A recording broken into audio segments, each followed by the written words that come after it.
बच्चे और बच्चियों को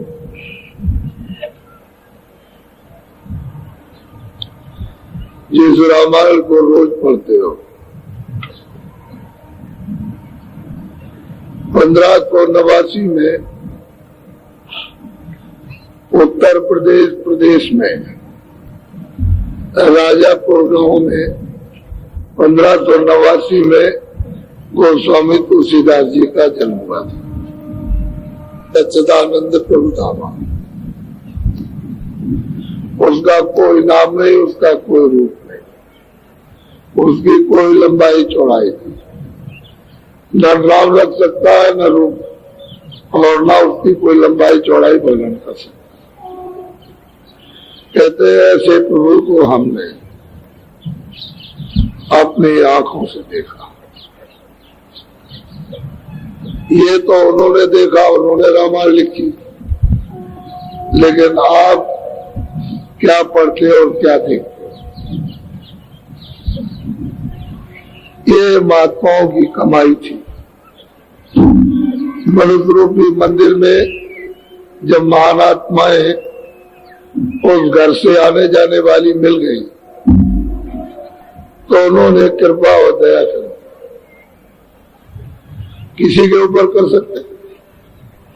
कोई स्त्री पुरुष हो, उससे क्या मतलब, किसी जात का हो, किसी कौम का हो, उससे कोई मतलब। कोई हो जो उनको खुश कर ले, उनकी तलाश करो, खोजो, मिल जाए तो उनको खुश कर लो। और खुश करने से क्या है, कुछ बन जाए तो सेवा कर दो, तुम्हारी तरफ देखने लगेंगे, उतने ही में जरा सी चीज में खुश हो जाते। वो तो एक खुश होने का बहाना है, कोई बहाना ढूंढते रहते हैं कि इसका लगाव हो जाए, उसी में खुश हो। उनके पास तो सब कुछ है, इनके पास कोई चीज की कमी नहीं, लेने वालों ने सब ले लिया और जो रह गए वो रह गए। महात्माओं के पास जो आते हैं, जो लेने वाले होते हैं, और बाकी रह जाते। तो जब तुम्हारी रामायण में लिखा है तो मैं कोई अपने घर से कुछ कह थोड़ी रहा हूं। जो सत्य है, सदा का है, अचल है, चलायमान नहीं होता, उसकी मैं भी बात कह रहा हूं। मैं कोई बनी बनाई गड़ी गड़ाई बात थोड़ी कहता हूं। और किसी ने गढ़ा नहीं। गोस्वामी जी महाराज ने तो कहा मैं अंधा था, मैं बहरा था, मैं कामी था, क्रोधी था, लोभी था, लालची था, मैं मानी था, मैं घमंडी था। मेरा परिवार जो है वो ऊंचे कुल में, ब्राह्मण जाति में, कहते हैं मान मद में चूर था। नशे मुझे क्या मालूम ज्ञान अज्ञान क्या, वो कहते हैं मुझे कुछ नहीं मालूम। तो साफ कह रहे हैं मुझे कुछ नहीं, लेकिन कहते हैं गुरु कृपा, उसकी कृपा और दया, और उसी गुरु कृपा ने और दया नहीं दिया। अरे वो सबको मिल सकता, वो हृदय ही, वो काशी से कोई बुलाया थोड़ी गया था या उसको ढंडोरा पीटा था कि चलो तुम आओ।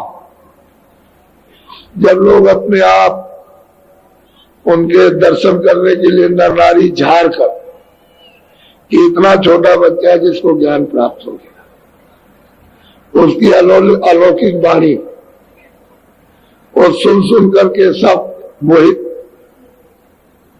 अब वो तो वाणी मतलब अलौकिक हो ही जाएगी, जिसको सब कुछ प्राप्त हो गया उसको तो हो ही जाए।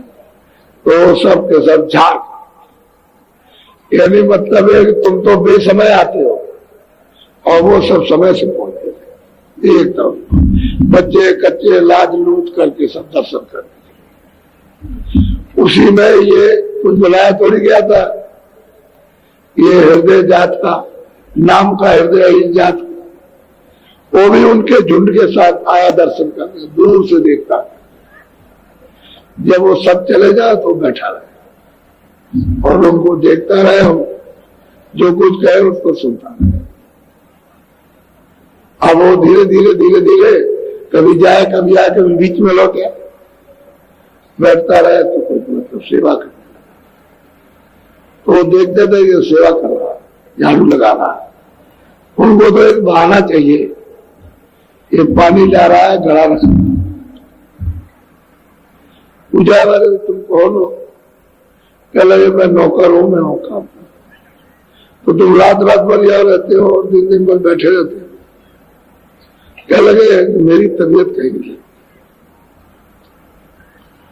मुझे तो बस यही है कि दर्शन करता हूं और दरबार में पड़ा, तो बस यही 4-6-10 दिन या महीना लगा होगा, ज्यादा तो लगा नहीं। सेवा सुबह करता रहा, उनका चेहरा रहा एक इस तरह से भजन कर, तो वो तो मतलब ये है कि एक तरह से बना बनाया पका पकाया माल मिल गया, और उसको वो एक ही बरस के अंदर ही अंदर, और वही राजापुर गांव में पूरा बना गया, पूरा पहुंचेगा,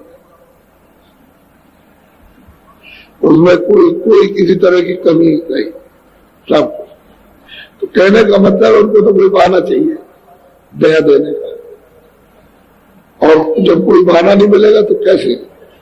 ऐसे जब बहाना मिल जाएगा और दया करेंगे तो उसकी कदर। ऐसे कोई हीरा पकड़ा देंगे जेब में रख लो, तो आप रख तो ले, लेकिन उधर जाओगे कहोगे कुछ हीरा होता तो ये क्यों हमको देता है, कांच है। तो उन्होंने अरे क्या करोगे, निकाल फेंको, तो हीरे को फेंक दिया। तो असल में यह है कि कोई आधार मिल जाए दया करने का, तो वो उसकी वक़्त कीमत, उस धन की इज्जत उसको संभाल के रखेगा, नहीं तो फेंक देगा, उसे तो कुछ मालूम है नहीं। इसी तरह से महात्माओं ने क्या किया, अपने अपने समय में प्रेमियों को दिया। आपको क्या मालूम, आप तो दुनिया के जड़े गड़े, इसी में जड़े हुए उसमें गड़े हुए, और इसी में इसमें डूब गए, तो आपको क्या पता चलेगा क्या देते रहे, क्या प्रेमियों ने लिया और किस प्रकार से दिया। तो ये अगोचर और अगम, ये जरूर है कि मनुष्य मंदिर है, ये सबसे ऊंचा है, इससे बढ़कर के कोई भी मकान नहीं, और ये मनुष्य मंदिर इसकी कोई कीमत नहीं। हिंदुस्तान के हीरा सोना सब एक थाली में रखो, सारे संसार का, और आरती करो इस तरह से कि हम सब आप पर चढ़ा देंगे, कुछ बाकी नहीं रखेंगे, सब आप पर खड़े हो जाओ।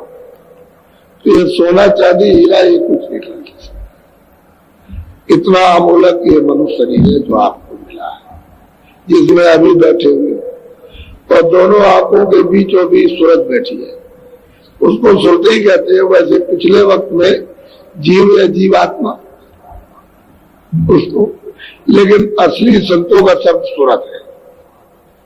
गौतम तीय का सूरत कर नहीं परसत पद पार, वहां रामायण में भी सुरते ही कहा, कहते हैं दोनों आंखों के बीचों बीच बैठी हुई और दरवाजे पर बिल्कुल बैठी। अब तुम अगर किसी की दया ले लो, चले जाओ, कुछ मतलब है कि बहाना ढूंढ लो दया लेने का, वो देना तो काम बन जाए, तो तुम कभी कहीं आते ही जाते। उसे अपने मेढक की तरह से तालाब में सीमा बना रखी, बस पानी इससे आगे नहीं है, तो इतना ही है, इधर से कूदे उधर, उधर से कूदे आगे कुछ ना। तो आपको क्या पता चलेगा, नीक सब उस कुएं मेढक के समान अपनी जिंदगी बना ली, आगे कुछ नहीं, यही सब। और जिसमें चेतना थी बेहोश हो गया।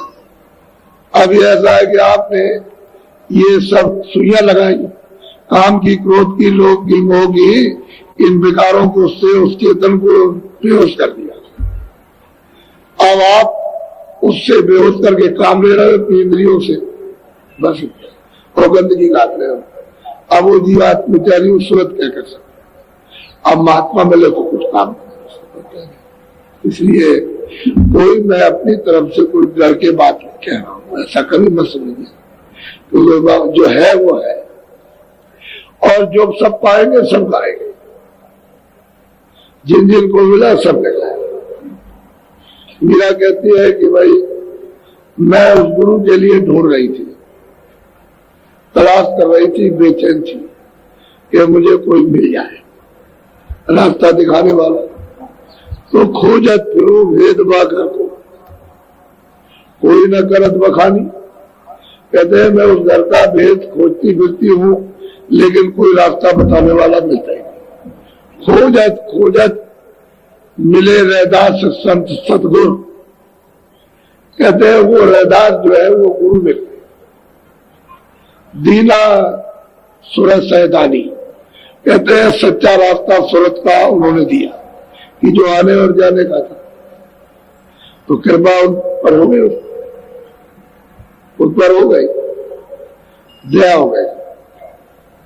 जब कृपा हो जाती है तो रात दिवस मुझे नींद ना आवे, भावे हमें न पावे। ऐसी पीर निरह तन भीतर जागत रहन बिहानी। यानी इतना दर्द है, इतनी बेचैनी है कि न रात को न खाना न सोना, सब उड़ गया। कि कब वो दर्शन हो जो बताया, जो उन्होंने सूरत का रास्ता दिया घर में जाने का, वो कब होगा दर्शन दीदा, उसके लिए तड़पती और बेचैन। कहते रात दिवस को नींद नहीं आती। अब वो बैठे, अब वो धीरे धीरे धीरे धीरे जब कृपा हुई तो वो कहती है कि मैं मिल जाए पाए अपना। मैं वहां गई और जाकर के मैंने प्रीतम को पाया, तब मेरी पीर बुझानी। ये जो दर्द था, पीर कहते हैं दर्द, पीड़ा कहते हैं, तब समाप्त। तो आप में तो अभी कुछ भी नहीं, इस संसार के लिए रो रहे हो, गा रहे हो, यानी इसके लिए तड़प रहे हो। जो नाशमान चीज है जिसमें बैठे हो वही नाश होने वाला। तो संसार की चीजों के लिए तुम मालिक के लिए कभी एक बूंद भी गिराया तुमने आंसू उसके दीदार दर्शन के लिए? अगर मंदिर में एक भी आंसू उसके लिए गिराया होता तो महात्मा जरूर मिल जाते, निश्चित कि हम उसका दर्शन करना चाहते हैं, कोई रास्ता बता तो मिल जाते तो मान। तो ये मृतलोक है, अमोलक शरीर दिया है, इसी से जीवात्मा पहुंच जाएगी, इसी से वापस आएगी। जिसमें वापस आई उसी से जाएगी। उधर से जब आई है तो इसी में आई, इसी पंचवती मनुष्य शरीर, और इसमें फंस गई, इससे निकल के इसी से वापस हो जाएगी, और इसी से पहुंच जाएगी और लौट आएगी, और पहुंच जाएगी लौट आएगी, और फिर वर्णन करेंगे, और फिर यहीं से चली जाएगी। जैसे पहले आए थे तो वापस जाते थे, आते थे और जाते थे, आते थे, जब समय पूरा हुआ तो चले गए वापस। पीछे से झगड़ा लगा दिया कर्मों का, विधान कानून बना दिया और तो आपको अधिकार दे करके फंसा लिया, और ये कह दिया जो तुम करोगे अच्छा बुरा अपना अपना भोगो। यही बेड़ी पड़ गई, कर्मों की तो बेड़ी पड़ी, और क्या, पहले तो कोई बेड़ी नहीं थी, सब जीवात्मा है मनुष्य। और देखो तुम्हारी रामायण में लिखा सत्यजुग जोगी सब विज्ञान, यानी कोई नर नारी ज्ञान नहीं, अंधा बहरा नहीं, सबको कर और ध्यान करे बहुत सब पार जाते थे। तो उस समय तो कोई कानून था नहीं, कोई पाप का पुण्य का सत्य का न्याय कर। अब कानून जब बना और आपको अधिकार दिया तो फंसे आप, तब से मतलब बेड़ी पड़ी है। फिर ये मेल जमा होगा गंदगी, फिर उसके लिए कोठरी बनाएगा, फिर इसमें से निकाल के उसमें बंद करेगा, सजा देगा, बस ये। फिर ये सब उसने उस कानून में 4 खाने 84 लचूनिया और नरक, ये सब कुछ उसने बना दिया कि हम तुमको अधिकार देते हैं, तुम्हारी जो इच्छा हो तो आप अपनी इच्छा से करते हैं। ऐसे उसने हुक्म नहीं दिया कि तुम बुरा करना या तुम अच्छा करना, तो कुछ नहीं, तुम्हारी इच्छा करना। हमने तुम्हारी इच्छा को स्वतंत्र छोड़ दिया, तो अब स्वतंत्र छोड़ दिया उसका मतलब ये थोड़ी था कि बुरे काम तो अच्छे करते रहते, सुख रहते। अब आपने कभी अच्छा कभी बुरा, कभी अच्छा बुरा, सब गंदगी जमा हो गई, उससे जीवात्मा अगली बैरी हो गई और निकाल गई। बस जब गलीच में फंस गई तो कौन निकाले, और निकालने वाला ही निकालेगा, ये तो निकालने वाला नहीं, क्योंकि जो गिर गया वहां कौन निकाले, वहां कोई निकालने के लिए जाएगा ही नहीं। इसलिए महात्माओं की, महापुरुषों की अतुल महिमा और वचन में। तो आज मैं थोड़ा सा आपको ये संदेश देना चाहता हूं कि आप ये न कह बैठो आप तुलसीदास जी ने जो कहा उसके द्वारा कह दूं, या और किसी महात्मा का उसके साक्षी कह दूं, या और तीसरे चौथे पांचवें की साक्षी, जितने आप साक्षी चाहो उतने आपको दे दी जाए, लेकिन सत्य सत्य उसमें। ये जो प्रार्थना भी आपको सुनाई कि जिसके एक रोम में अरबों अरबों अरबों सूरज, ये सूरज नहीं है, इस सूरज का प्रमाण नहीं दिया है, वो सूरज जो अंदर में है, जो ब्रह्म है वो सूरज, उस सूरज का प्रमाण दिया, इसका नहीं।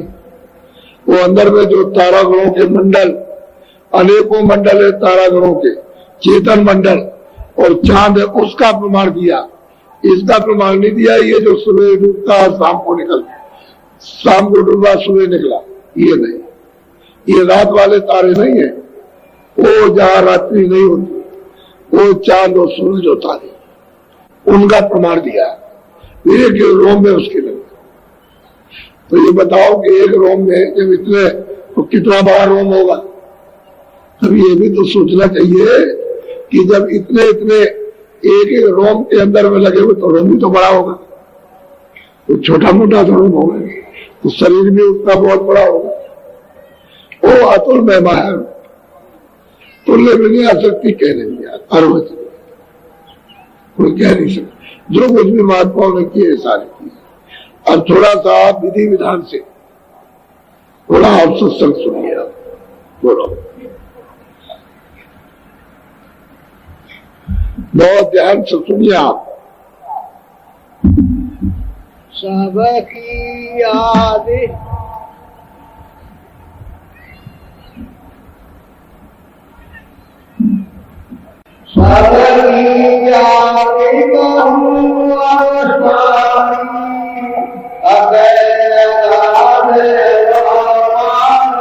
कहते हैं कि ये सबकी जो आदि था, पहले तो कुछ नहीं था, न ये मृतलोक था, न ये स्वर्गलोक था, न ये वैकुंठ लोक, और न मतलब ये है कि ईश्वर का लोक, न ब्रह्म का लोक, न पार ब्रह्म का। कहते हैं कि ये कुछ नहीं था, ये कुछ भी नहीं था, न ईश्वर थे, न ब्रह्म थे, न पार ब्रह्म थे, न देवी थे, न देवता थे, न ये मनुष्य थे यहाँ, न पूरब था, न पश्चिम था, न वेद, न शास्त्र, न कुरान, न पुराण, न गंगा, न जमुना, कुछ भी नहीं था। कहते हैं तब कौन था? तो ये स्वामी वो आद का वर्णन कीजिए, आद में कौन था? अब तो ये सब हो गया, लेकिन वो कौन था जो पहले था, जिसने ये सब विस्तार किया है? तो बहुत प्रार्थना करके पूछ रही है, लेकिन पूछने वाली भी अधूरी नहीं है। जो प्रश्न करती है जीवों के हित के लिए, वो पूरा हो जाता है, वही पूरे का प्रश्न कर सकता है, अधूरा नहीं। तो अपने स्वामी से आपके हित के लिए कि जीव अनेक, मतलब यह है कि सुरते आई और कालजाल भी भ्रम गई है, तो इनके लिए कम से कम आद में कौन था, ये स्वामी उसका थोड़ा वर्णन कीजिए। तो बहुत प्रार्थना विनती आरजू मिन्नत से कह रही है, तो कहा अच्छा ठीक है बता देंगे। तो कह रहे बोलो, हाँ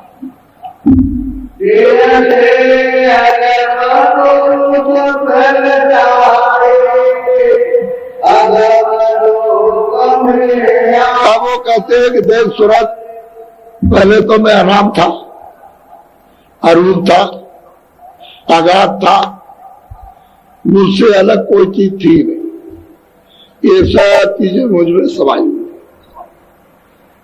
सबके साथ। मेरी इच्छा हो गई तो मैंने पहले अगम पुरुष उनको स्थापित किया, अपने से अलग। तो अलबत्त अगम लोग, तो कितना अगम लोग है वो तो यानी वैसे तो ये मालूम होता है कि महासंख्य योजन, यानी 1 योजन का 4 कोस, महासंख्य योजन, ये अगम पुरुष की काया है। वैसे तो कोई आगे गिनती बनती नहीं है, कहने में नहीं आती, लेकिन इससे भी ज्यादा योजन, ये तो उनकी काया है। तो ये बताओ कि जहां महासंख्य योजन जब उनकी काया है, जो अनामी पुरुष ने अपने से वो अगम पुरुष को स्थापित किया, उनकी ये काया, तो अनामी पुरुष की कैसी काया होगी? ये यहाँ कोई अनुमान नहीं मिलता, कोई चिन्ह नहीं मिल सकता। यहाँ ये तो उनकी काया कहते हैं शरीर। ये हर बात का शरीर नहीं होता कि भाई ये कोई शरीर हो। वो तो नूर कहो, नूर कहो, नूर का खजाना, नूर का समुद्र, प्रकाश का सागर, महासागर, कुछ भी कहो, प्रकाश ही प्रकाश। कहते हैं कि हमने अगम पुरुष प्रकट किए और उनकी स्थापना की कि ये अगम लोग हैं। ये अनादि पुरुष की उनकी इच्छा हुई जिनका बेनाम, कोई नाम, हमसे कोई चीज आगे थी नहीं, सब चीजें हमें सुनाई। तो अब इच्छा हुई कि अगम पुरुष बोलो।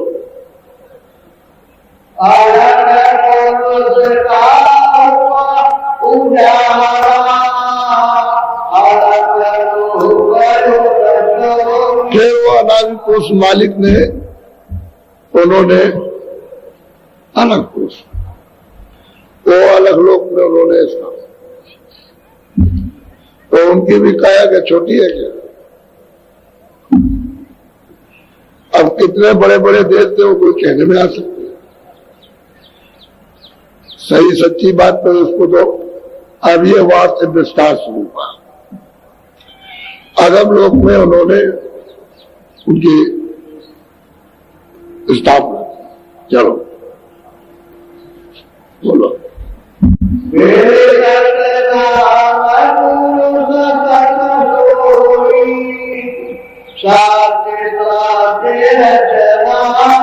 कहते हैं कि फिर तीसरे हमने सतपुरुष जिनका सतनाम है उनको प्रकट किया, और वो सत्य ही सतरचना और सतलोक में है। उसी को सचखंड कहते हैं, उसी को सतलोक कहते हैं। अब अनादि पुरुष ने अपने से तीनों को, और वो सत्य ही सतरचना है,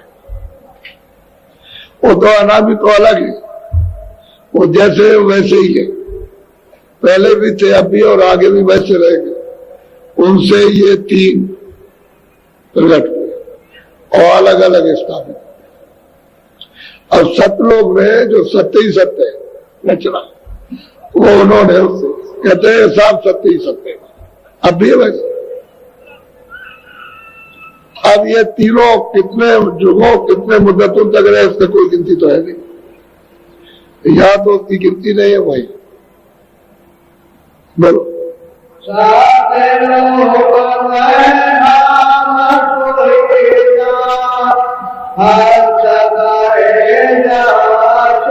अब वो पूछती है कि स्वामी, उत्तर देते हैं कि भाई सतलोक बड़ा सुहेला, सुंदर, आनंद का, सुख का, शक्ति का, ज्ञान का सागर है। जितने भी संत जाते हैं सब वहां, यहां तो वहां जाते हैं, ये संत निवास करते हैं, वहीं जाते हैं, वहीं जाते हैं, वही वापस जाते हैं, वहीं से आते हैं। कहते हैं वो संतों का दरबार, वो सतपुरुष का वो दरबार है जहां संत दरबानी है, और उसका संदेशा लेकर के मृतलोक में आते हैं। पहले समझ लो आप, कहते हैं कि वो सत्य ही सत्य है और आनंद ही आनंद है। वहां दुख का कोई नाम निशान कहीं भी नहीं। बोलो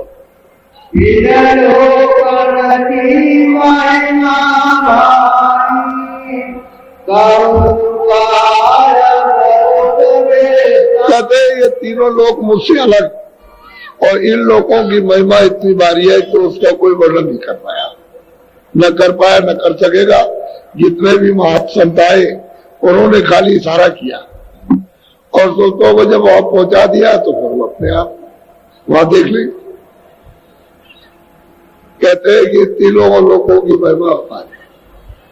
कबीरदास भी वहीं से आए और जानकी भी वहीं से आए, और जो यहां से पहुंच जाते हैं वो सब लोग, वो सत्य ही सत्य है, और वो सतलोक है, उसका नाम है सतनाम। बाकी किसी का कोई नाम नहीं, ऊपर में किसी का भी कोई नाम नहीं, वही नहीं का नाम है। अब बहुत ध्यान से सुनिएगा। बोलो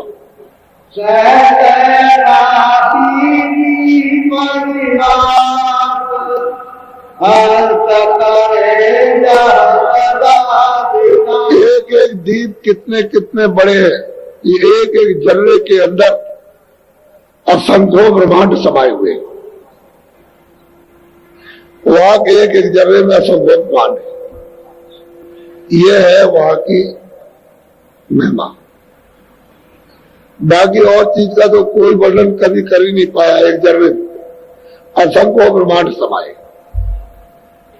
कहते हैं वहां एक एक दीप कितने कितने बड़े।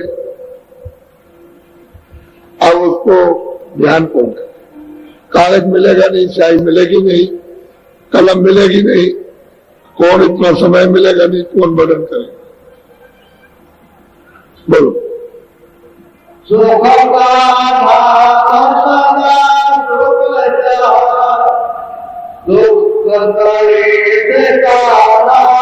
कहते हो सदा सुख का धाम, आनंद का धाम।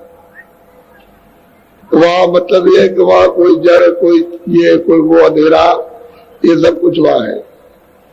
सुखी सुख और दुख, कलेश, पीड़ा, ये उसका नाम निशान कहीं कहीं किसी तरह का है ही नहीं वहां पर। कहते हैं कि ऐसा, और वो जो अनाम है वो अलग है।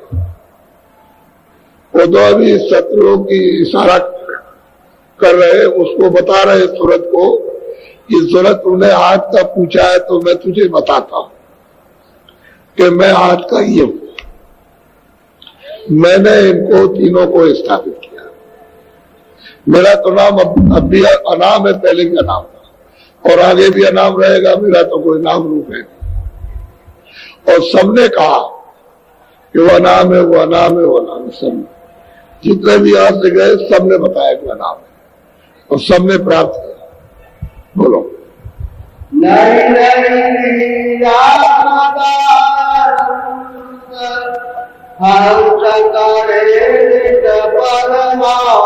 और नई नई लीला क्षण क्षण, यानी पलक पलक पलक पलक क्षण क्षण होती रहती, नई नई लीला। और वहां पर मैं एक ही इशारा आपको बता देता हूं कि कितने कितने अरबों जोजर यानी वृक्ष, यानी कितने कितने अरबों जोजर वृक्ष ऊंचे खड़े हुए दिखाई देते।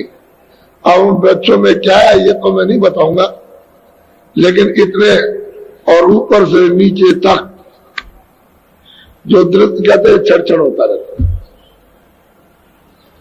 सदा वहां जितने भी रूहें जितनी सुनते हैं सदा विलास करते हैं सदैव।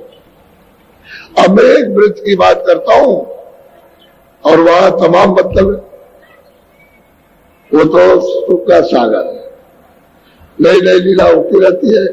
यहाँ ये कहा, ये तो कलेश, उसमें फंस गए जाते।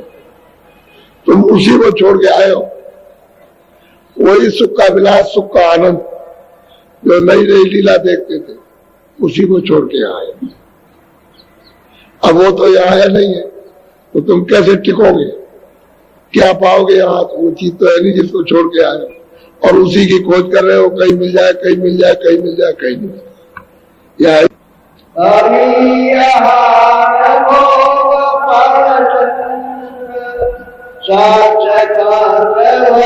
और वो कहते हैं कि अमृत का हार, इतने इतने बड़े बड़े तालाब, यानी अमृत उनमें हार करती है वो सोचते, और वो तालाब कितने बड़े बड़े हैं उसके लिए क्या व्याख्या?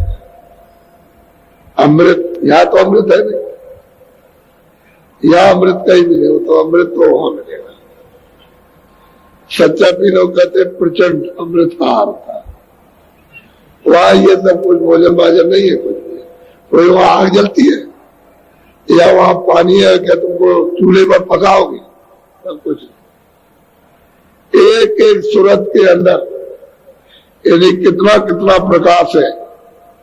जैसे जमीन पर घास ये लगी हुई है और घास के पत्ते पत्ते पर सूरज लगा दिए जाए तो ये सारे संसार के सूरज लग जाए तो सूरज के प्रकाश में सब लय हो गए।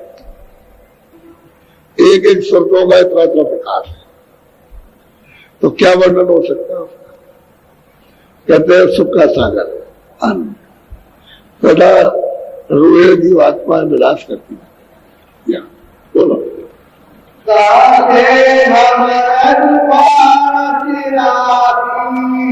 अब वो कहते हैं कि देख सूरत तूने पूछा है कि आद और अंत बता दो, तो वो तो सत्य सत्य का सतलोक में पसारा और उनका नाम सतनाम है।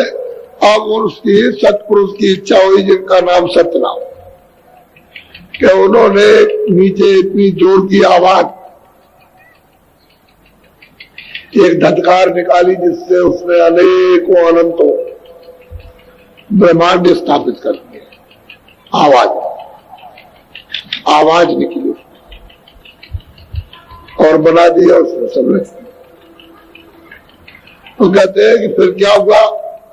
कह लगे फिर मैंने नीचे भंवर गुफा में महाकाल पुरुष को भेजा। अब वो सतपुरुष करेंगे जो कुछ भी करेंगे, जिनका नाम सतनाम है, सतलोक करेंगे। अब वो अनामी पुरुष कुछ नहीं करेंगे, ना वो अगम पुरुष करेंगे, ना वो अलग पुरुष करेंगे। अब ये सतपुरुष का सारा पसारा होगा। तो कहते हैं कि मैंने इनको अपने से उतार दिया नीचे, तो ऐसे फेंक तोड़ दिए जाते, उसी से आवाज पर उतरेंगे, ऊपर से जो आवाज आ रही उसी पर उतारेंगे। उनका एक ठेका बना दिया, ये यहाँ बैठो, बैठ गया। बोलो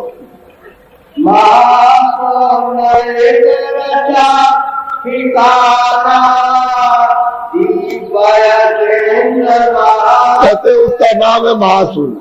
महासुर कहते हैं कि वो मैंने रच दिया वो, और वो उसका वो ठिकाना है भंवर गुफा, और उस पर आकर के इनको रह दिया। वैसे तो वो अचिंत दीप है, ये चिंता से रहित है, लेकिन अब सतपुरुष ने अपने से अलग किया, उनको अलग बैठा दिया। और दी बड़ा, ये भी मैदान इतना बड़ा है कि खरबों खरबों तक नीचे चले जाओ, खरबों योजन नीचे जाओ, खरबों योजन ऊपर जाओ, पता नहीं लगेगा कितना ऊंचा कितना नीचा। ये भी मैदान छोटा मोटा नहीं। कहते हैं कि मैंने वो भंवर गुफा, वो महासुन अचिंत दीप, उसकी रचना मैंने की और फिर उनको उस पर बैठाया। बोलो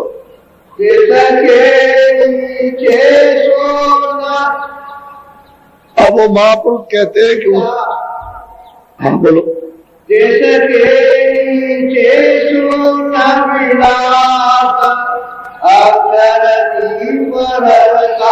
कहते हैं कि भंवर गुफा के नीचे जो अचिंत दीप है उसके नीचे फिर मैंने मतलब यह है कि सुन में पार ब्रह्म को भेजा,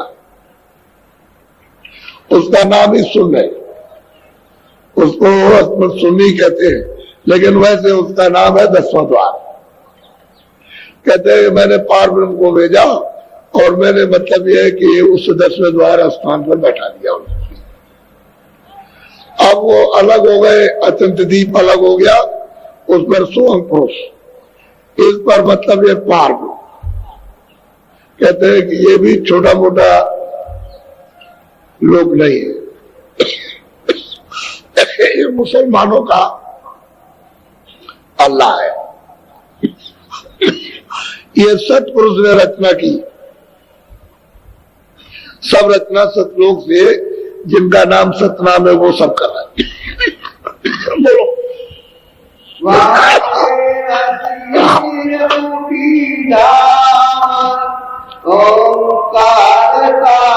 कहते हैं कि फिर वहां से मैंने त्रिकुटी वो मंडल मैंने रचा। त्रिकुटी धाम ये भी मंडल बहुत बड़ा। कहते हैं कि इस मंडल में ओंकार विराजमान है, जिनको ब्रह्म कहते हैं। ये यहाँ पर अभी देखिए कोई सुरतें नहीं आई, अभी इनको नीचे उतार करके भेजा गया, तो इनका नाम है ओंकार। ये यहाँ त्रिकुटी स्थान पर आकर के बैठ गए, वैसे बहुत सुंदर है।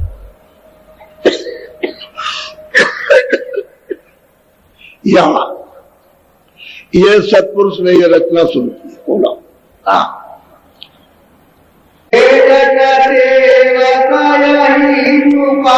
कहते हैं कि यही से बेदुनी उच्चारण हुई, यही मुकाम असली कारण मुकाम है। इसको कारण मुकाम कहते हैं। यही से, इसी जगह से जो भी नीचे उतरेंगे उनको मतलब कपड़ा पहनना पड़ेगा। ये तो बिल्कुल नाके पर बैठे हुए, जब ये अपनी आवाज पर उतार देंगे तो सूरत को फिर कोई भी उतरेगा उसको कपड़ा पहनना है। कारण शब्द स्पर्श रूप रस, ये कपड़ा पहनना पड़ेगा। गंध इसको पकड़ के अब वो कहते हैं कि फिर और मैंने क्या किया, बोलो। हाँ,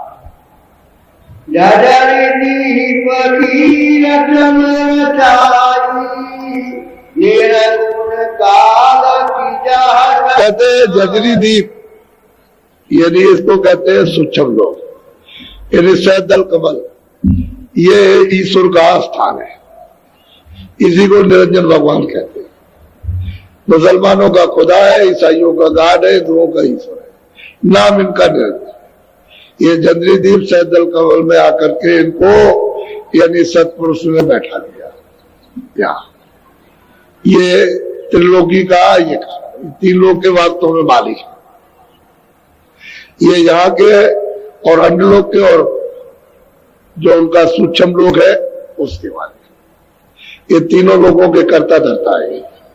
सैदल कमल में इनका नाम निरंजन है और जजरी दीप में यानी सैदल कमल में आकर के इनको बैठा दिया। इसकी रचना पहले की। अब इन लोगों ने मतलब यह है कि सब ने उसी सतपुरुष का अखंड ध्यान, अब भी ध्यान कर रहे हैं। एक क्षण भी अगर इधर हो जाए उसके ध्यान से तो रात चला जाए।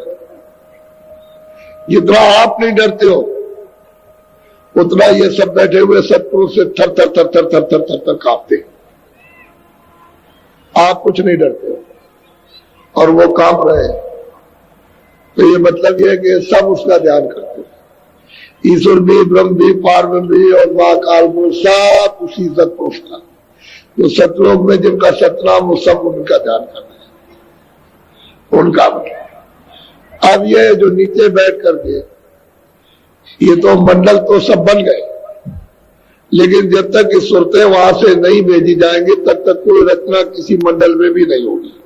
न यहाँ होगी, न ऊपर में स्वर्ग में कुंड में, न ऊपर में सूक्ष्म लोक में, न कारण लोक में, न उसके ऊपर होगी। जब सुरतें आएगी तभी रचना होगी, नहीं तो सब खाली रहेगा ऐसे। सारा जो कुछ भी राज है वो तो सुरतों का है। तो चेतन सुरतों का भंडार दिया जाएगा तो मंडलों में रचना होगी। तो फिर इन्होंने तपस्या की असंख्यों यानी वर्षों जुनों तक। और सतलोक से सबसे नीचे वाला जो सुरतों का हिस्सा था, जहां नीचे यानी वैसे तो गंदगी कुछ पता नहीं चलती थी, वो वहां कुछ गंदगी तो आनंद ही आनंद, गंदगी तो नहीं, लेकिन गंदगी तो कुछ थी, अभी तो गंदगी तो उसमें थी। तो वो नीचे वाला हिस्सा थी जो सुरतों का था, वो नीचे उनको एक छोटा सा भंडार उतार दिया। अब वो तो अथाह सागर, उसमें से थोड़ा सा एक लोटा दे दीजिए तो क्या होता है। तो वो एक छोटा सा भंडार नीचे उतार के लोगों में बांट दिया। अब वहां देखने से मालूम होता है कि खचाखच सुरतों से सब लोगों में भरा हुआ है, कोई लोग किसी तरह से खाली नहीं। अब वो छोटा सा, वो तो सागर है, उसमें घड़ा 2 घड़ा 100 घड़े भर लो तो क्या फर्क पड़ता है। छोटा सा भंडार, यहाँ उनको गिनती है जो ले आए, उनको तो मालूम है कि हमने नीचे इतनों को उतारा है, उनके पास तो गिनती है। लेकिन ये है कि वैसे आपके पास गिनती नहीं, वैसे सबके पास है कितना नाम को दिया गया उनके पास। तो मतलब ये कि असल में बात यह है कि ऐसे नहीं सुरते आएगी कि ऐसे सीधे उतार दिया और चली आएंगे, ऐसे नहीं कोई भी आएगा, उनको ठेके से लाया जाएगा। वो इतना, उनमें इतना प्रकाश है, इतनी रोशनी है, इतना आनंद है कि ऐसे नहीं आ सकती। वो तो हुक्म के पाबंद है, आदेश का पालन करेंगे तो धीरे धीरे उतरेंगे। ऐसे धीरे धीरे जब भंडार को उतारा तो फिर वो भंवर गुफा स्थान पर कितने जो मुद्दत बीत गए, तो फिर वहां से नीचे उतार करके फिर ले आए। तो आवाज उतारेंगे, बगैर आवाज के अपने आवाज पर ले जाएंगे। और वही जैसे ही अपनी आवाज पे लिया वैसे कपड़ा पहरा दिया, कारण कपड़ा, शब्द स्पर्श रूप रस गंध, ये उनके कारण 5 तत्व है। ये कारण 5 तत्व है। जहां ये कपड़ा तो पता तो चला नहीं और चलता नहीं है, उस रोशनी में, उस प्रकाश में कुछ भी मालूम नहीं होता, लेकिन कपड़ा पहन लिया। फिर उसके बाद में धीरे से नीचे ले आए और जब सहदल कमल में जब निरंजन भगवान के स्थान पर ले आए तो यहाँ उन्होंने सूक्ष्म कपड़ा पहनाया, क्योंकि अपनी आवाज पर उतारेंगे इस भंडार को। तो वहां पर उन्होंने क्या किया है, शब्द स्पर्श रूप रसगंध और मन और बुद्धि और चित्त और अहंकार, अब ये 4 और जोड़ दिए, मन बुद्धि और चित्त और अहंकार, और वो 5 तत्व है ही वो कारण। और 9 तत्वों का एक शरीर होता है। पहला शरीर 5 तत्वों का, अब दूसरा शरीर सूक्ष्म शरीर 9 तत्वों का। फिर उसको नीचे उन्होंने घंटे और शंख की आवाज पर उतार दिया नीचे, और नीचे ले आए स्वर्गलोक में। तो स्वर्ग और वैकुंठ में जब ले आए तो यहाँ ले आकर के उन्होंने 17 तत्वों का कपड़ा पहनाया। 10 इंद्रिया तो संताकरण, मन बुद्धि चित्त और अहंकार 10 4 14, और रजोगुण तमोगुण सतोगुण ये 17 हो गए। इनका एक कपड़ा पहना के सूरत पर डाल दिया। 5 तत्वों का मोटा कपड़ा, जल पृथ्वी अग्नि वायु आकाश पे लाके बैठा देंगे। तो जब शुरू में लाए थे और जब घर में ला करके जब कपड़ा तैयार हुआ 5 महीने का, ये ढांचा, तो जीवात्मा को यहाँ बैठाया। तो घर में यहाँ खुली थी, कान खुले थे, सब बातें सुनती, घर में आंख खुली थी, सब देखती थी, कोई किसी तरह का पर्दा नहीं था, न सुनने का था न देखने का। और बच्चा जब 9 महीने का बाहर आया गर्भ से, तो सतयुग सतयोगी विज्ञान सब आवाज को पकड़ के चढ़ गए, एक स्थान से दूसरा, दूसरे से तीसरा, तीसरे से चौथा, चढ़ते चले गए, सब अपने घर में वापस सतलोक में। वो सतपुरुष के दरबार सबके सवाल आए और जाए और आ जाए, कोई बंधन नहीं, चौकी पैरा नहीं, कोई पाप नहीं था, कोई अच्छा बुरा नहीं था किसी तरह का। तो ये बहुत उस समय पर 1 लाख वर्ष की आयु, समय पूरा हुआ, सब सुनते जाने लगी बात। तो उन्होंने तो कई टीम निकल गई, बहुत चली गई यहां से। तो इन्होंने देखा हमने इतने युगों तक तपस्या की है और मतलब तब हम ले आए और ये सब चले जाएंगे तो हम यहाँ किस पर राज करेंगे, क्या करेंगे। तो मतलब फौरन इन्होंने क्या किया, अपनी शक्ति पैदा की, अपने मंडल से एक औरत को ले दिया और यहाँ उसको जन्म दिलवा दिया और फौरन उसको आदेश दिया कि तुम जंगल में जाओ और तपस्या करो। तो 3 सूतों को उतार के भेजा और यहाँ आकर के तपस्या तीनों से कराई। तीनों चले गए जंगल में, समाधि लगाते रहे और समाधि में उन्होंने देववाणी सुनाई, ये हम जो बोले वो लिख दो। तो जो जो बोलते गए वो अपना लिखते गए। दर्शन तो उन्होंने नहीं किया, ब्रह्मा ने कोई ईश्वर का दर्शन नहीं किया वाणी। तो जो वाणी बोला है वो लिखते चले गए तो पूरा विधान बना दिया। वही 4 दिन है, 1 लाख श्लोक है बस, 4 दिन पूरा विधान। पाप का, पुण्य का, अच्छे का, लूने लगने, अंधे बहरे का, अमीर का, गरीब का, राजा रैयत का, धनी निर्धन का, अनपढ़ पढ़े लिखे का, पूरा का पूरा 4 खानों का, 84 लक्ष्मियों का, नरकों का, स्वर्ग वैकुंठ का पूरा विधान बना दिया। और कहा कि देखो विधान बन गया, इनको सबको कहो कि अब अधिकार सबको दिया जाए। पहले तो कोई बात ही नहीं, पहले सब आते जाते, तभी तो कहा कि सतयुग सब जोगी हो गया, सब वापस जाते, सब रोज जाए रोज जाए। वह देर क्या लगती है, चढ़ गए उतरे आए, चढ़ गए उतरे, कोई देर का काम ही नहीं, चढ़ गए उतर आए, चढ़ गए उतरे। वो तो शब्द पकड़ा तो शब्द तो इतनी तेज रफ्तार है कि उससे तेज कोई रफ्तार ही नहीं है, क्योंकि उसकी तेज मतलब है कोई ऐसा मतलब है कि वो मीटर नहीं है जो ये बता देगा कि इतनी तेज रफ्तार है। वो सुरतें आती और जाती है। जब समय पूरा हुआ तभी अपने बंधन लगाया कि भाई हमने तुमको अधिकार दिया है, मृतलोक में पूरा जो चाहो पाप और पुण्य सब करो, अपना अपना करो, बस यही मेरी है। तभी से जी फंसे। आप तो यहाँ के हो नहीं और कहते हो मेरा है, मेरा, तुम्हारा क्या है? अब वो कहते हैं कि सब विधि विधान के साथ समझा दीजिए कि आज क्या था और क्या हुआ, अंत कहाँ है और अंत से आज कहाँ मिलेगा।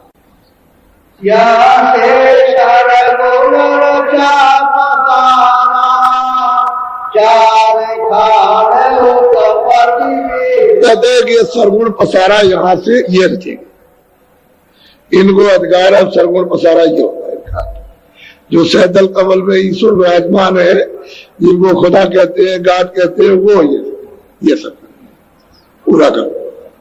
अब इनका तभी तो तीनों लोगों में इनका राज होगा, ये तीनों लोगों के राज करने वाले, ये सब आत्मपत इनका है। कहते हैं इस तरह से। तो असल में चीज ये तो आपको समझने की जरूरत है, ये भी तो सब वही से आए जहां से आप आए थे। अब क्योंकि ये है कि किसी मालिक ने कहा कि देखो वो ठेका लिया तो तुम मुंशी हो, तुम मेट हो, जाओ इतने लेबरों से काम कराओ जा करके। तो मतलब है मालिक कहीं है और मैनेजर कहीं, और वो मेट जो है और मजदूरों से काम करा रहा। जब ना उन्होंने मैनेजर को देखा ना मालिक को, तो वो जितने भी मजदूर थे उसी मेट को कहने लगे यही मालिक है। आप फंसे तो इस तरह से हो, उसी को कहने लगे यही मालिक है। मालिक वो नहीं है ना मैनेजर है, उसी को मालूम है। अब यह है कि अब वो उसको भी अगर प्राप्त करो, वो 3 लोग के मालिक को, तब भी अच्छा, लेकिन बस आप तो यही लग गए।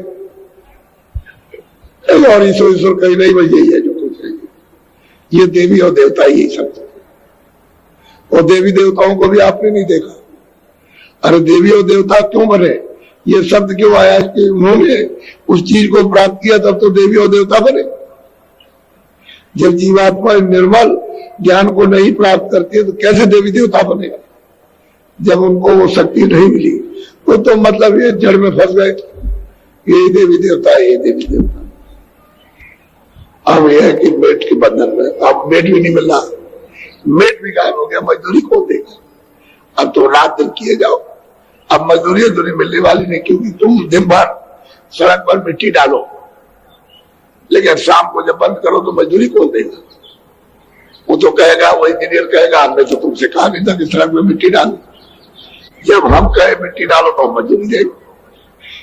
इसी तरह से आप ये काम करते हो, ये काम कर रहे, इसकी पूजा उसकी पूजा, उसको किसी ने कहा मनमानी अपना कर रहे तो मजदूरी देगा कौन?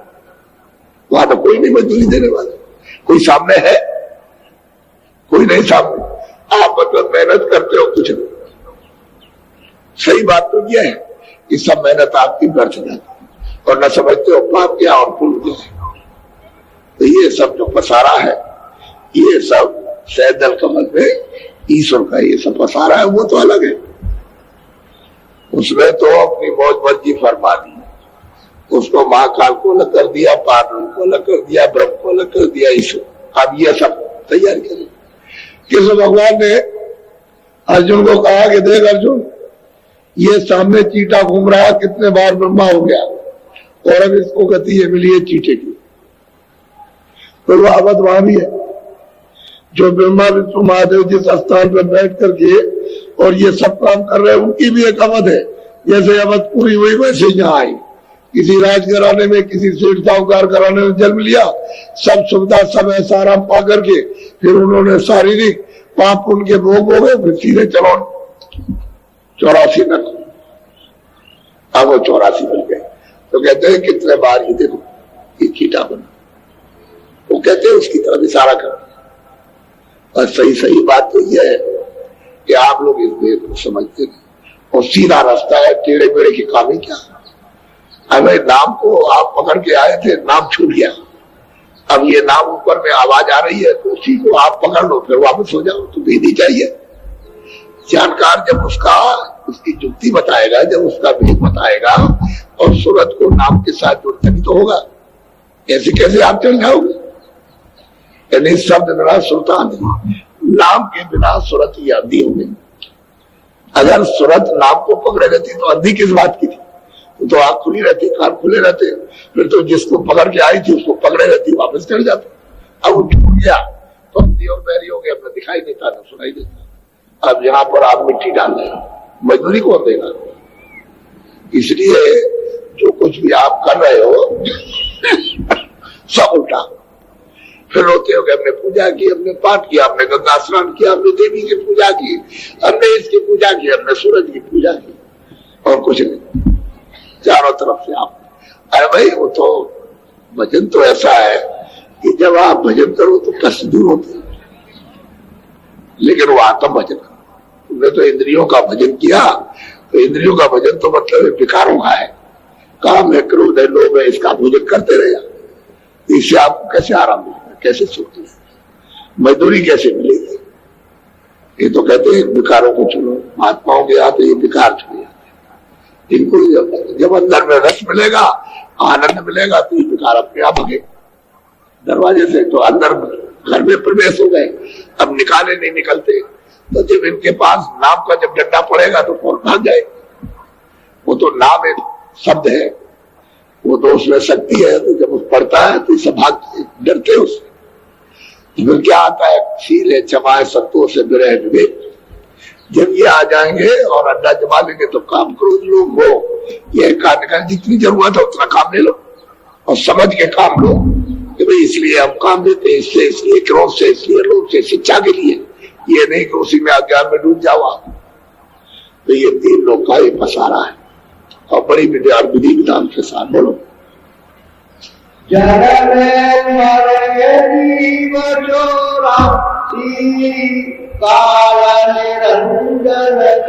अब ये जीव बेचारा क्या करे?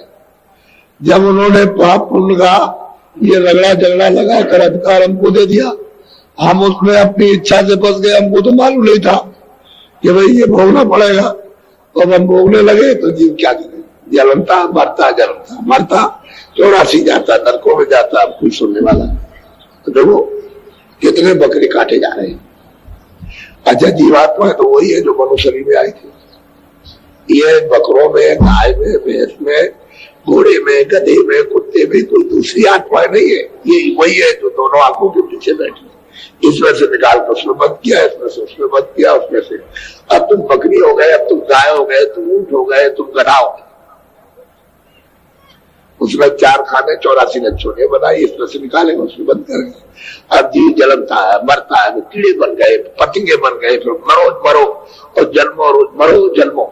अब वहां कोई सुनने वाला नहीं। अब तुमको अधिकार दिया तो ये जो कोट है सूरत, इसी तो खेला। अगर ये वापस निकल जाए तो फिर क्या प्रतिभा में तो सारा कार्य हो, तो निकलने नहीं देगा। उन्होंने तो ऐसा झगड़ा लगा रखा है कि तुम इस झगड़े को छोड़ते ही नहीं। और कहते हैं अरे भाई तुम फिर इस तो पाओगे, रोगे, चिल्लाओगे, कोई नहीं सुनेगा। वहां जलाए जाओगे, काटे जाओगे, सड़ाए जाओगे, चिंगार मारोगे, न रात को नींद न दिन को नींद, तो सब कुछ कहते हैं, तुम सुनते ही नहीं, इसी में पड़े हुए हो। ये सब तुम्हारी किताबों में लिखा है कि तपस्या करने से क्या मिलता? कहते हैं राज मिलता। तब करो। माया कहेगी अरे भाई कहाँ जा रहे हो? तुमको जो चाहिए हम सब सुख दे दें। कह लगे अच्छा तो दे दीजिए, भाई तुमने तब किया हम तुम्हारा सुख दिए देते। तो उसको राज दे दिया। और राज का जब भोग होगा तो सीधे नरक हो। तो राज तब करने से राज मिलता है, और अगर तब किया और राज का इनकार कर दिया तब जाकर के भगवान मिलेगा। तब करो तो हमने कुछ लेंगे, हमको इसकी जरूरत नहीं है, हमको तो वो चाहिए, तब वो मिलेगा। अब तुमने तब किया उसका फल लेगा, और रात का भोग होगा उसके बाद अब चलो नीचे 84 नरकों में जाओ, रोज चिल्लाओ। तो असल में बात तो ये है तुम तो मतलब समझते ही नहीं हो, इसी में फंसे पड़े हुए। और ये समय जा रहा, एक एक घड़ी क्षण समय निकला जा रहा, लौट के नहीं आएगा। जो बीत गया वो बीत गया। अब कहो कि रात का समय आ जाए तो अब नहीं आ सकता। इसलिए एक एक श्वास जो आपको गिनती की मिली हो खत्म हो गई, अब आगे जितनी बाकी है उतनी रखो, वो भी कल खत्म हो जाती। तो श्वासों की पूंजी आप जब बर्बाद कर दोगे तो मकान में रहेगा क्या? जैसे श्वास पूंजी खत्म हुई वैसे चलो उसने कहा चलो यहाँ से निकाल बात कर दिया। तुम क्या हो, राजा हो, रैयत हो, धनी हो, पढ़े लिखे अनपढ़ हो, कुछ नहीं, साधु हो, सन्यासी हो, कुछ नहीं, निकलो इसमें से, निकाल बार कर। ये तुम दृश्य देखते रहते हो सब। तो कहते हैं जी बेचारा क्या करे, जल में मरे 84 में, नरकों में मार खाए पीटे, जल में मरे। इसके साथ ये तो तुम देख रहे हो साहब, ये काटा जा रहा, तुमको मजा आ रहा, आनंद ले रहे हो उसके कारण, वो चिल्ला रहा, तुम उसकी भाषा को समझते नहीं हो। जितना दर्द तुमको है उतने उसको, उतनी पीड़ा उसमें कोई कमी नहीं, क्योंकि सूरत तो वही है, इसमें भी वही सूरत है, उसमें भी वही सूरत। तो तकलीफ तो उसको हो रही है। अब कर्मों के बस हो गई, क्या करें, तो हो गई। बोलो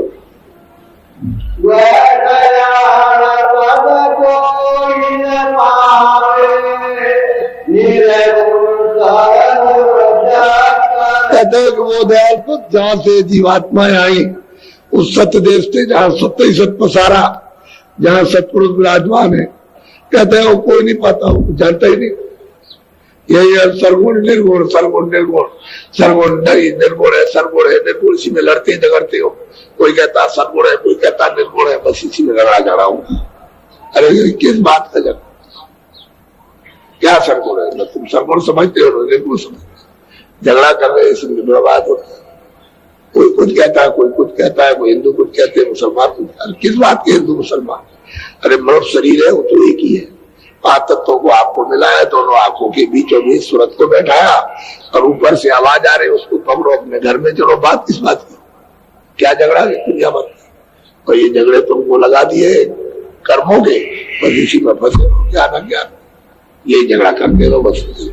फिर ये समय मिलता नहीं। तो भजन भाव भक्ति के लिए तो थोड़ा सा आपको शांति चाहिए, और शांति नहीं चाहिए, कुछ इंद्रिया आपकी ठीक शुद्ध बुद्धि होनी चाहिए, पवित्र इंद्रिया हो, पवित्र मन बुद्धि चित्त हो, अंता करो तो काम बन जाए। अब बिना महात्माओं की सफाई होने को नहीं। बोलो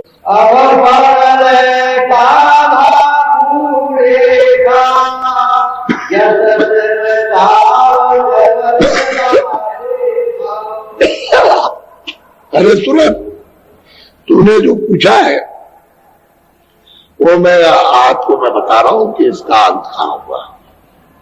अब या तो तेरा अंत हो गया, जन्मती मरती है, और इसने तुझको फंसा लिया कर्मों में, बस इसी में तू उलझी हुई है। अब ये शरीर अब क्या होगा, प्रलय कैसे होगी? तो प्रलय कई प्रकार की होती है। एक तो नित्य चीजों की प्रलय होती है, एक प्रलय कभी कभी होती है। एक प्रलय जो है मतलब ये आकाश में, एक प्रलय जो है महाप्रलय। उस महाप्रलय में कुछ कोई चीज जमीन जब यहाँ था ही नहीं कुछ, पहले कोई जमीन नहीं थी, सूरज नहीं थे, कोई आकाश नहीं था, कोई पवन नहीं, क्योंकि उधरी से तो सब हुआ। तो जब वो महाप्रलय होगी तो सब खत्म हो जाएगा। महाप्रलय में कुछ नहीं, उसी को कहते हैं क़यामत। तो क़यामत कोई महाप्रलय आज नहीं, क़यामत जब आएगी तो बड़ी तकलीफ होती है, इतनी वेदना इतनी तकलीफ होती है कि जितना भी तुमने कर्म किया उसका सब का उतने ही समय के अंदर भुगतान भोगना, उससे बच नहीं सकता। ऐसा चिल्लाएगा, ऐसी तकलीफ होगी, ऐसा रोएगा, ऐसा तड़पेगा। ये आदमी ऐसी तड़पता है, खुदता है इस तरह से। ये जीव जंतु थे जंगल में, जो जानवर है वो तड़पते हैं किस तरह से, जल के जीव। ये जब आप प्रलय होती तो कुछ नहीं रहता, जब पहले कुछ नहीं था तो आखिर में भी कुछ नहीं है। अब बीच में जब तक है तब तक तुम फंसे। तो असल में चीज ये है कि आप यहाँ के नहीं हो, यहाँ आप फसल नहीं है। वो जहाँ सत्य सत्य का पसारा है वहां कोई दुख हो, तकलीफ, ये झूठ, छल, कपट, फरेब, धोखाधड़ी, मान अपमान, मान मन बुद्धि चित्त है, ये धन दो, वहां नाम निशान पड़े, आनंद ही आनंद, ऐसा सुख का महासागर। वहां से सब जीवात्माएं आई, ये वहां से यहाँ के नहीं। यहाँ की होती तो आप रहती है, जमीन आपकी थोड़ी है, ये तो पर्दा है, ये तो हमारी जमीन है। और जमीन तो आपकी, वो है सत्य जमीन, वहां वो कभी बढ़ता बिगड़ता नहीं है, हमेशा एक रास्ता। तो ये सतपुरुष की इच्छा मौज मर्जी हुई कि उन्होंने ये सब विस्तार किया, और मौत से विस्तार किया। उन्होंने समझ बूझ के विस्तार किया, ऐसे नहीं किया, ये ऐसे ही विस्तार करते बहुत समझ। उन्होंने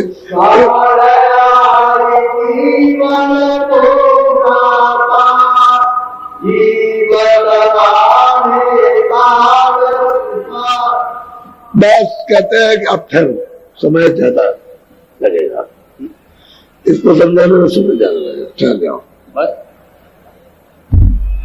ये तो उत्पत्ति का आपको बताया, अब जब प्रलय होगी तो आपको उसमें भी 2 घंटे लगेंगे समझाने में कि प्रलय कैसे सबकी होती है। सबकी प्रलय होगी, कुछ नहीं रहेगा, जितना भी है, जमीन है, आसमान है, ये पूरा सूरज है, सितारे हैं, स्वर्ग है, वैकुंठ है, देवी है, देवता है, ईश्वर है, ब्रह्म है, इनका सिमटाओ, यानी इनकी प्रलय कैसे, तमाम ब्रह्मांडों की ये प्रलय कैसे होगी, वो भी सुनने वाला यह कुछ नहीं। उस घर से शब्द आते हैं इन जीवों को जगाने के लिए कि चलो तुम उनकी बात सुनते हो, कितनी मेहनत करते हैं, तुमको नास्तिक कहते हो। जो आस्तिक है उसको नास्तिक कह रहे हो, और जो नास्तिक है उसको आस्तिक कहते हो। जो तुमको घर में ले जाने की बात करे उसको नास्तिक कह रहे हो, और जो घर से छुड़ा दे उसको आस्तिक कह रहे हो। यानी कितना भ्रम है। अरे तो भ्रम है, असल में वहां ये बुद्धि वहां तो कोई जाती थी जाने वाली। इसलिए वो सतपुरुष ने भेजा कि जीवों को बहुत तकलीफ हो रही, और इन्होंने वहां फंसा लिया कर्मों में, और तमाम तरह की योनियां बनाकर जीवों को दंड दे रहे। और जाओ वहां और जीवों को जाकर के जगाओ, चिताओ, और जल्दी से रास्ता मदद दे करके उनको नाम के साथ जोड़ के ले आओ। ये हुक्म देकर सतपुरुष उनको महापुरुषों को यहाँ भेजते हैं। तब वो आते हैं तो उनको भी तो तकलीफ उठानी पड़ती है, ऐसे थोड़ी हो जाता है कि बिना तकलीफ के कुछ हो जाए। तुम्हारे साथ कितने धक्के खाते हैं, कितनी तकलीफ होती है, कितनी मेहनत करते हैं वो, फिर किस तरह से परिचय देते, कैसे तुमको जगाते हैं, उठाते हैं, तुमको साफ करते हैं, सावधान करते हैं, तुम्हारे पाप और पुण्य को कैसे धोते हैं। कितना कष्ट होता है उनको, तब ये जीव जागता है।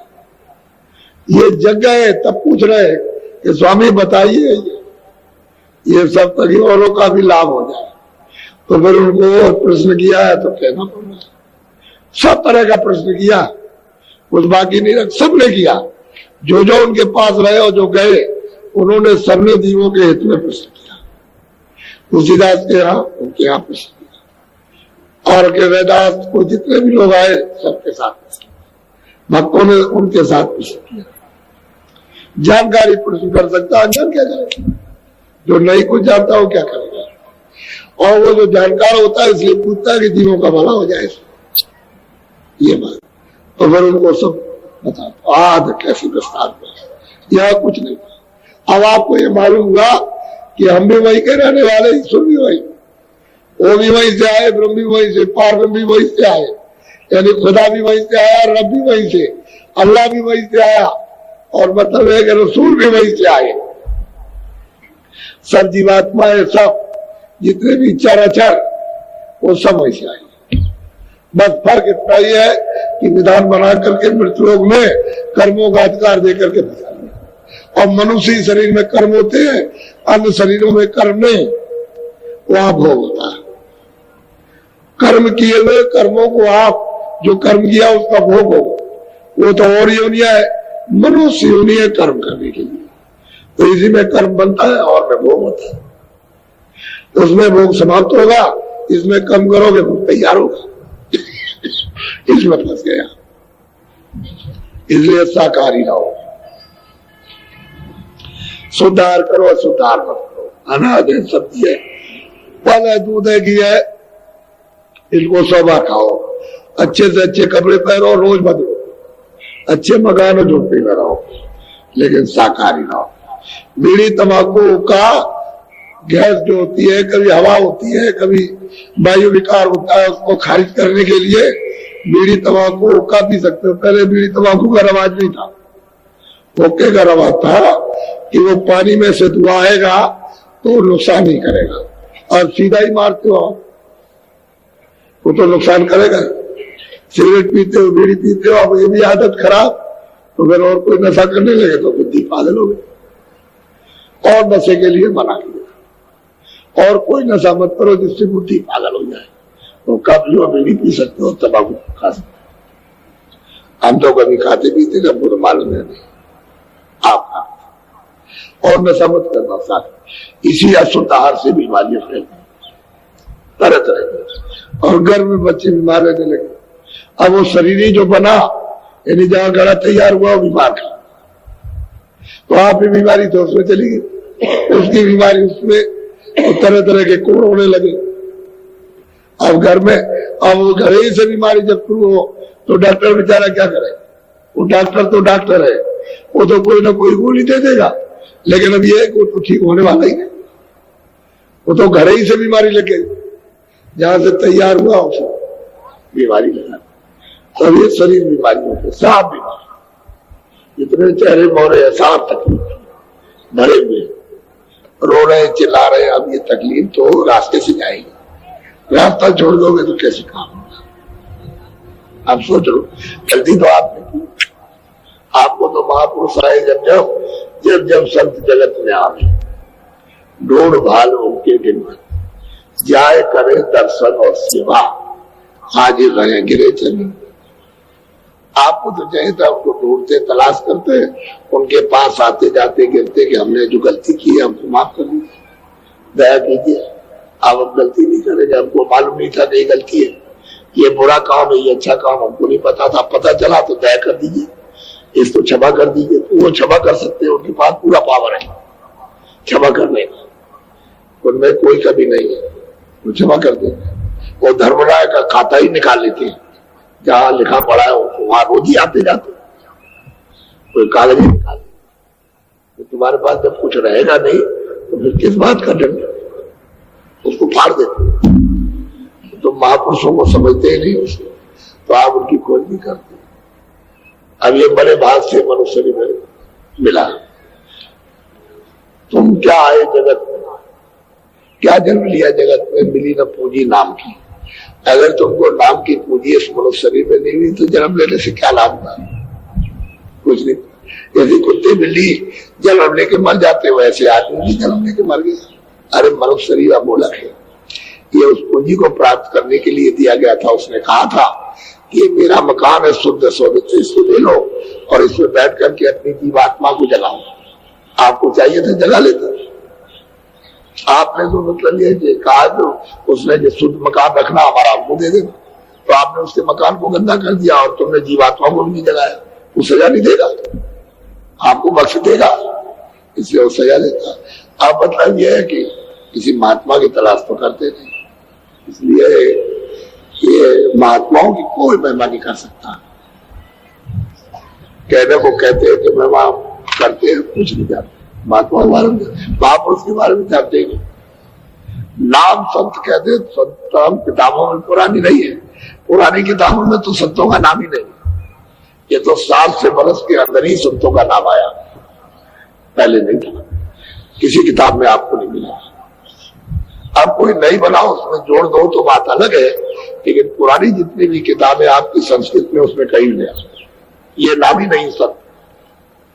और नाम है योगियों का, इनका उनका सबका नाम है वो, लेकिन संतों का नाम नहीं। संतों का नाम 700 बरस के अंदर। अब उनको आप पहचानते नहीं कि कौन है, कहां से आए, क्या करने आए, क्या करना चाहते। अब तो वही दुनियादार है।